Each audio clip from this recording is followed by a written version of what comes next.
Le suicide d'Angel Valdor.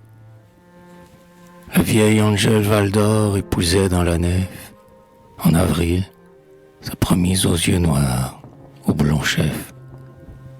Le soleil harcelait de flèches empourprées le vitrail, ce miroir des anges au vespré. Et partout, on disait en les voyant ici, s'en aller triomphant, qu'ils vivraient sans souci, que leur maison serait comme un temple au dimanche, l'amour officiant dans sa chasuble blanche. Le sonneur, en avril, épousait dans la nef sa jeune fiancée aux yeux noirs, au blond chef.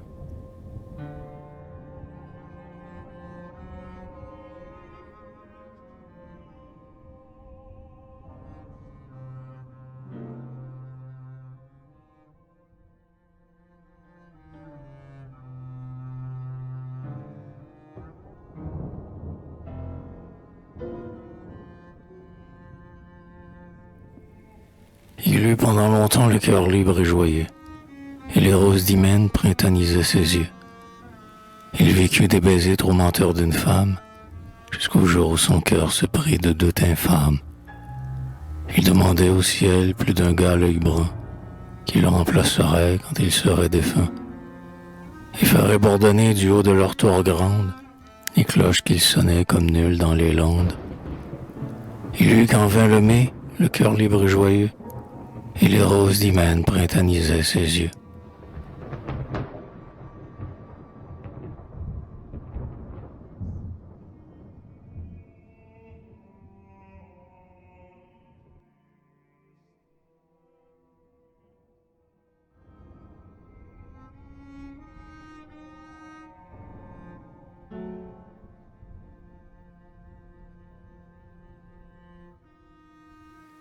Mais en juin, le sonneur devint sombre soudain.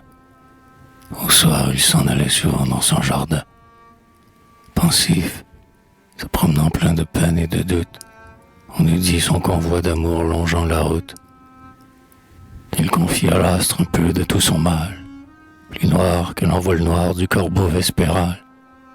Les soucis, la douleur terrassait son courage. Il se sentait gonflé de sourde et lente rage. En juin, ce fut pourquoi, comme cela soudain, il descendait au soir tout seul dans son jardin.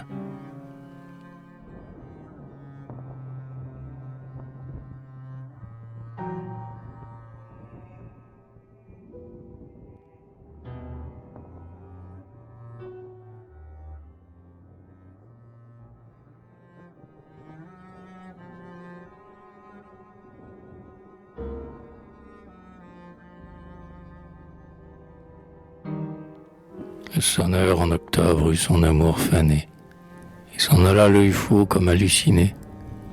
Son épouse adultère, la folle hirondelle, avait fui à son âtre, au serment infidèle, en cercueillant l'amour du vieil Angel Valdor, qui marchait dans la vie avec un grand cœur de mort, lui laissant la maison silencieuse et vide, pour les bouges lointains de la ville livide.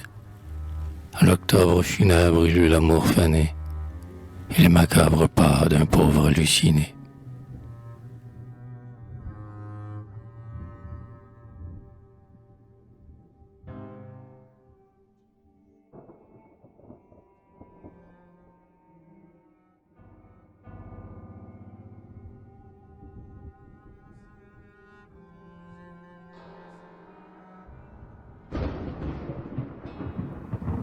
Après avoir sonné l'Angélus quelques soirs, alors prit l'escalier qui mène au clocher noir.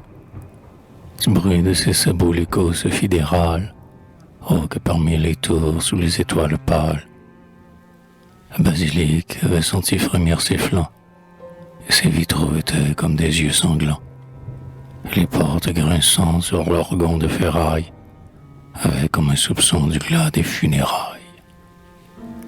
Il sonna 3 accords brusquement par ce soir, où le sonneur monta dans l'affreux clocher noir.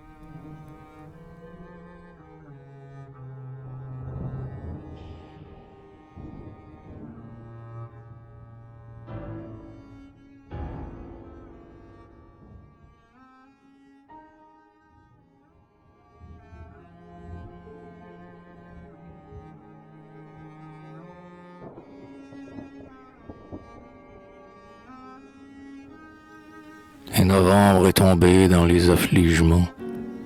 Voici le roman noir que je pleure aux amants. L'archevêque au matin montant aux tours maudites, il resta longuement, les forces interdites.